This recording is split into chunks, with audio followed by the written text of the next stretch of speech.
Halo semua para kaum pecinta cilok, Kimi no namae wa Anata no Ikeike Kimochi desu. Oke, pada kesempatan kali ini saya akan mencoba untuk membahas sebuah film yang tenar pada masanya. Film ini berjudul Fight Back to School. Ya emang sih film ini udah lumutan, karena emang udah dirilis pada tahun 1991 lalu. Nah, film ini dibintangi oleh aktor yang lumayan tampan yang bernama Stephen Chow. Dia di sini berperan sebagai seorang polisi yang bernama Chow Sing Sing. Chow ditugaskan untuk menjadi mata-mata di sebuah sekolah SMA untuk mencari tahu siapa yang mengambil pistol milik bosnya. Tapi sebelum mulai, biasalah kebiasaan yang harus dibiasakan, pencet tombol subscribe di bawah, siapin cilok buat ganyem, kalau nggak ada cireng aja nggak apa-apa. Dan intro dulu lah.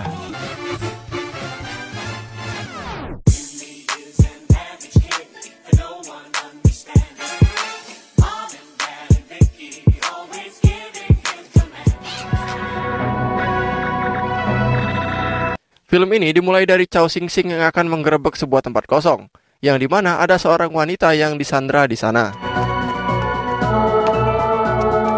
Baru mulai aja udah gini. Namun karena IQ Chow yang terlalu tinggi sampai-sampai membuat para bawahannya tidak mengerti arahannya.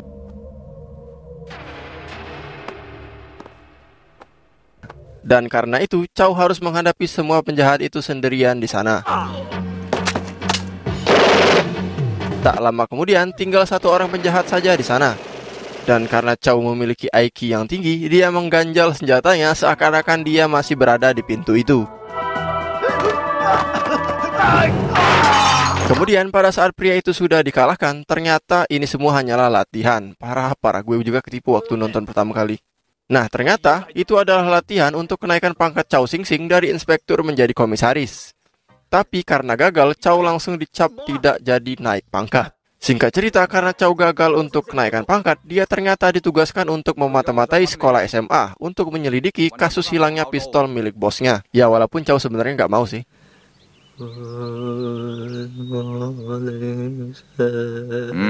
Keesokan harinya, Chow langsung mendatangi sekolah SMA itu untuk menyamar menjadi seorang pelajar. Nah, di perjalanan, Chow melihat betapa banyaknya peraturan sekolah di sana. Buset, itu peraturan apa UUD? Kemudian dia langsung diajak menemui kepala sekolah di sana. Nah, di saat Capsek lagi menjelaskan peraturan sekolah, Chow malah menangkap nyamuk yang lagi lewat. Dan kemudian dia melepaskannya saat akan pergi ke kelasnya. Di kelas, Chow duduk bersama seorang pria yang bernama Kura-Kura Wong. Ya emang gitu sih namanya. Nah, pada saat guru sedang menjelaskan, Chow malah melamun dan menghayal. Dan tiba-tiba datang penghapus berkecepatan tinggi mengarahnya. Oh iya, sebut saja namanya Guru Killer ya. Namun nggak cuma sekali, tapi tiap hari.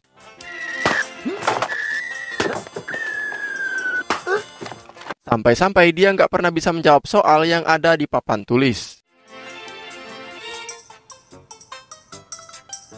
Suatu hari di kelas kimia, Chow tiba-tiba disuruh maju oleh gurunya. Nah, ternyata guru kimia itu sudah pikun. Makanya semua siswa pada duduk di belakang semua.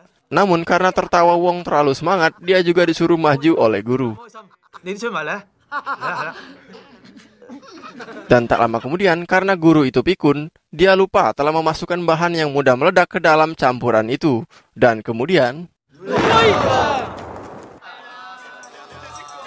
Nah, karena kesal, Chow berniat akan kabur dari sekolahnya.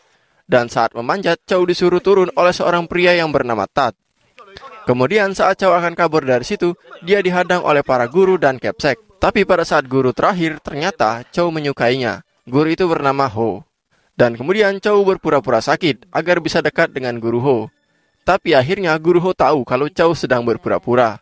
Setelah itu Chow langsung kembali ke kelas. Dan ternyata si Wong sedang dipalakin oleh dua bujang di kelasnya. Sebut saja Junet dan Baron. Tapi ternyata Chow tidak mau ikut campur. Kemudian saat pulang sekolah, dia bertemu lagi dengan Tat di gerbang sekolah. Ternyata Tat adalah seorang polisi yang ditugaskan untuk membantunya di sana. Tat selalu berpura-pura memiliki penyakit Parkinson dan menjadi tukang sapu untuk penyamarannya. Dan kemudian Tat memberitahukan kalau rombongan Junet dan Baron adalah orang-orang yang dicurigai dalam kasus hilangnya pistol itu. Karena mereka ternyata ikut di sebuah geng yang bernama Teddy Big. Singkat cerita, setiap hari ternyata Chow selalu dihukum oleh gurunya karena selalu tidak membuat PR. Dan itu selalu dilihat oleh guru Ho. Sampai pada suatu hari, saat Chow sedang dihukum, dia diejek oleh Baron. Dan tak lama kemudian,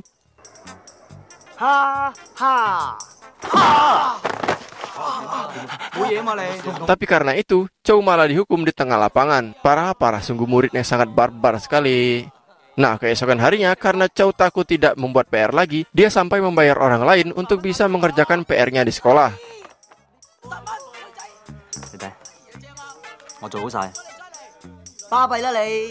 Namun pada saat guru datang, ternyata hari itu tiba-tiba ada ujian dadakan. Tapi saat ujian berlangsung, Chow malah menelpon Tat untuk membantunya menjawab.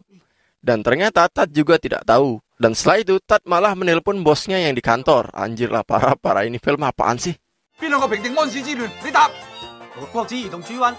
Tapi tak lama kemudian, tiba-tiba Tat dipanggil oleh seorang guru untuk disuruh membersihkan toilet. Dan karena itu, Chow kembali menjadi bingung. Nah, tapi si Wong ternyata ngepek buku yang didudukinya. Dan kemudian Chow juga jadi ikut-ikutan.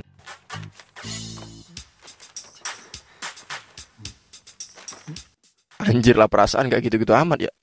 Tapi tak lama kemudian buku yang diduduki Chow terjatuh. Dan Chow pun langsung dibawa ke ruang guru. Kemudian Chow disuruh membawa walinya ke sekolah. Tapi Chow bilang dia sama sekali tidak memiliki keluarga. Nah, karena para guru tidak percaya, kepala sekolah langsung mengecek berkasnya. Dan ternyata orang tua Chow yang tertulis di berkas itu adalah Tat. Tat pun langsung dipanggil ke ruang guru.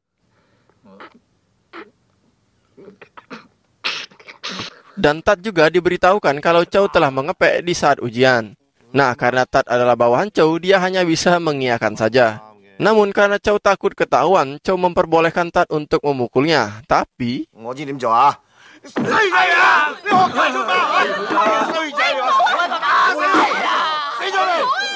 nah, saat mereka keluar dari ruang guru, si Chow tiba-tiba disuruh ke atap oleh rombongan Junet. Kemudian saat sampai di atas, ternyata si Wong sendiri yang memilih untuk membantu Chow.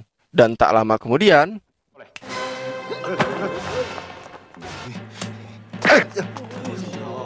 setelah itu Chow pun menjadi ketua di sekolah itu. Singkat cerita, ternyata Chow disuruh ikut private bersama dengan Guru Ho, agar Chow tidak dihukum lagi setiap hari. Dan karena itu Chow jadi bisa menjawab soal yang ada di papan tulis dengan benar.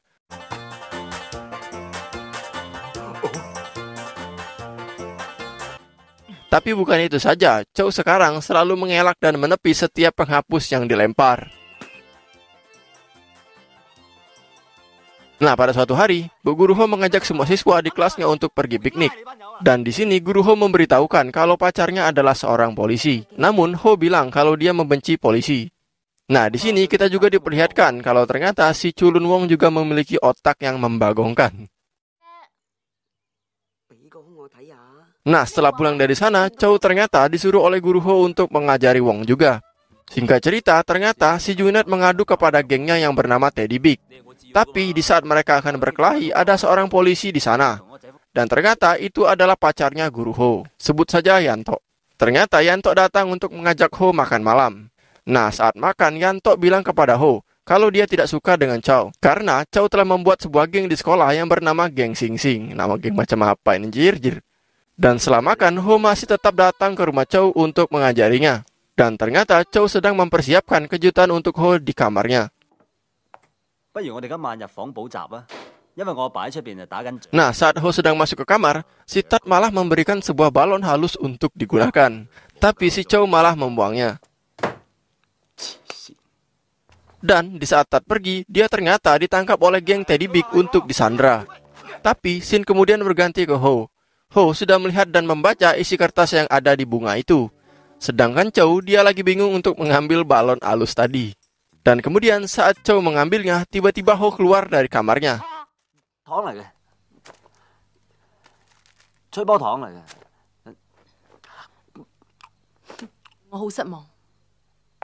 Dan setelah itu Chow pun mengejar Guru Ho.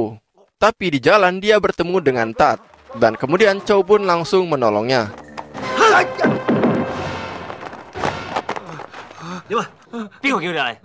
Nah, setelah semua orang sudah dikalahkan, Guru Ho akhirnya tahu kalau mereka berdua bukanlah ayah dan anak. Dan setelah kejadian itu, keesokan harinya Guru Ho ternyata menjadi ngambek.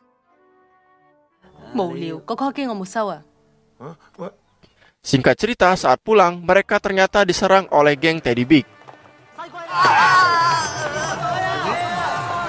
Dan ternyata si Yanto datang untuk membubarkan mereka. Tapi si Yanto malah menangkap Chow untuk dibawa ke kantor polisi. Nah, saat di kantor polisi, ternyata Chow disiksa oleh si Yanto dan kawan-kawan. Namun tiba-tiba Guru Ho datang untuk memisahkan mereka. Dan pada saat Guru Ho akan memberitahukan kalau Chow adalah polisi, Chow langsung mencipoknya. Mantap. Singkat cerita, karena kejadian penyerangan geng Teddy Big tadi, Chow dan Tat langsung datang ke markas mereka untuk mengambil pistol itu. Dan ternyata banyak senjata lain di mobil itu. Dan tanpa pikir panjang lagi, Chow langsung membawa kabur mobil itu.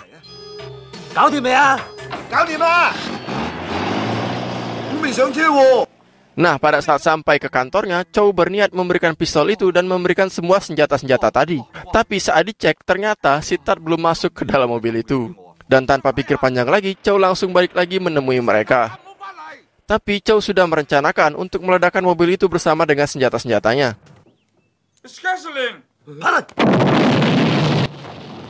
Kemudian mereka malah kabur ke sekolahnya sambil membawa uang milik bos Teddy Big.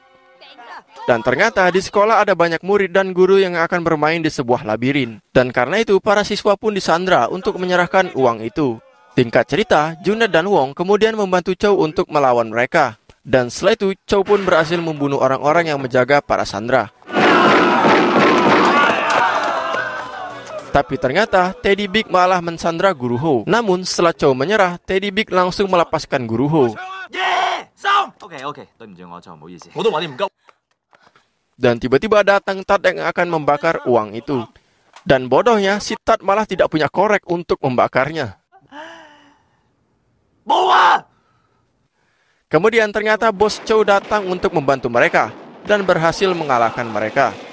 Nah, tapi pada saat dia akan menangkap Teddy Big, tapi untunglah si Chow langsung melempar pistolnya tepat di kepala Teddy Big.